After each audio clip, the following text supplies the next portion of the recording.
ಈ ವೆದರಿಗೆ ಸಂಜೆ ಕಾಫಿ ಜೊತೆ ಬಿಸಿ ಬಿಸಿ ಮಧುರ ವಡೆ ಮಾಡ್ಕೊಂಡು ತಿಂತಾ ಇದ್ರೆ ಮಾತ್ರ ಸಖತ್ತಾಗಿರುತ್ತೆ. ಬನ್ನಿ ಹೇಗೆ ಮಾಡೋದು ನೋಡೋಣ. ಸ್ಲೈಸಾಗಿ ಹೆಚ್ಕೊಂಡಿರೋ ಈರುಳ್ಳಿಗೆ ಹಸಿಮೆಣಸಿನ್ಕಾಯಿ, ಶುಂಠಿ, ಕರಿಬೇವು, ರುಚಿಗೆ ಬೇಕಷ್ಟು ಉಪ್ಪು ಹಾಕ್ಕೊಂಡು ಈರುಳ್ಳಿ ನೀರು ಬಿಡೋ ತನಕ ಚೆನ್ನಾಗಿ ಅದನ್ನು ಮಿಕ್ಸ್ ಮಾಡ್ಕೊಳ್ಳಿ. ಅದಕ್ಕೆ ನಾನಿಲ್ಲಿ 1 ಕಪ್ಪಷ್ಟು ಚಿರೋಟಿ ರವೆ, ಅರ್ಧ ಕಪ್ಪಷ್ಟು ಮೈದಾ, 1/4 ಕಪ್ಪಷ್ಟು ಅಕ್ಕಿ ಹಿಟ್ಟು ಹಾಕ್ಕೊಂಡು ಮುಂಚೆನೇ ಹುರಿದು ತರಿತರಿಯಾಗಿ ರುಬ್ಕೊಂಡಿರೋ ಶೇಂಗಾನು ಹಾಕೋತಾ ಇದ್ದೀನಿ.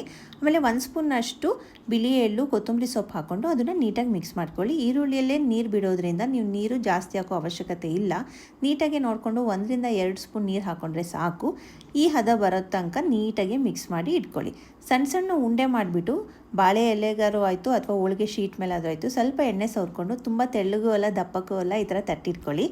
ನಾನಿವತ್ತು ಮಧುರ ವಡೆ ಮಾಡೋಕ್ಕೆ ಫ್ರೀಡಮ್ನವರ ಸನ್ಫ್ಲವರ್ ಆಯಿಲ್ನ ಯೂಸ್ ಮಾಡ್ತಾಯಿದ್ದೀನಿ. 100% ಪ್ಯೂರ್ ಮತ್ತು ಇಂಡಿಯಾಸ್ ನಂಬರ್ 1 ಸೆಲ್ಲಿಂಗ್ ಬ್ರ್ಯಾಂಡ್ ಆಗಿದೆ. ಇದರಲ್ಲಿ ವಿಟಮಿನ್ ಎ, ಡಿ ಮತ್ತು ಇ ಇರೋದ್ರಿಂದ ನಾವು ಮಾಡೋ ಫುಡ್ಡೆಲ್ಲ ಲೈಟರ್ ಮತ್ತು ಹೆಲ್ತಿಯಾಗಿರುತ್ತೆ. ಎಣ್ಣೆ ಕಾದ್ಮೇಲೆ ಮೀಡಿಯಮ್ ಫ್ಲೇಮಲ್ಲಿ ಎರಡೂ ಕಡೆ ಕೆಂಪಾಗೋ ತನಕ ನೀಟಾಗಿ ಕರೆದ್ರೆ ಮಧುರ ವಡೆ ರೆಡಿಯಾಗುತ್ತೆ. ನೀವು ಟ್ರೈ ಮಾಡಿ.